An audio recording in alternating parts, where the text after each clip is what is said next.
اللهم ربنا ظلمنا انفسنا وان لم تغفر لنا وترحمنا لنكونن من الخاسرين۔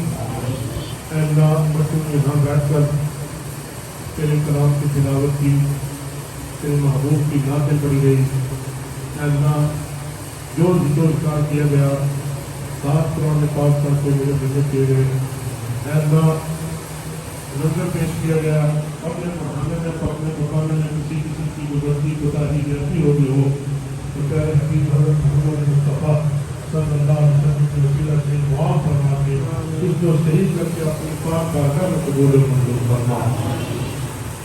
اے اللہ اپنی شان کے مطابق اس کا ہمیں جو ثواب عطا فرما، وہ جو ثواب حضور صلی اللہ علیہ وسلم کی بارگاہ میں پیش کرتے ہیں قبول منظور فرما۔ حضور صلی اللہ علیہ وسلم کے والدین کے صاحبین کی بارگاہ میں پیش کرتے ہیں قبول منظور فرما۔ حضور صلی اللہ علیہ وسلم کے ازواج مطہرات صحابہ کرام صحابیات کی بارگاہ میں پیش کرتے ہیں قبول منظور فرما۔ ایک لاکھ 24,000 امتی شفیع علیہ السلام کی بارگاہ میں پیش کرتے ہیں قبول منظور فرما۔ اے اللہ جس کا کوئی پیچھے انسان ثواب کرنے والا نہیں ہے، ثواب ہونے والا نہیں ہے، اس کے وقت اس کا ثواب انسان کرتے ہیں قبول منظور فرما۔ اے اللہ بالخصوص چودھری طارق محمود صاحب ان کے ساتھ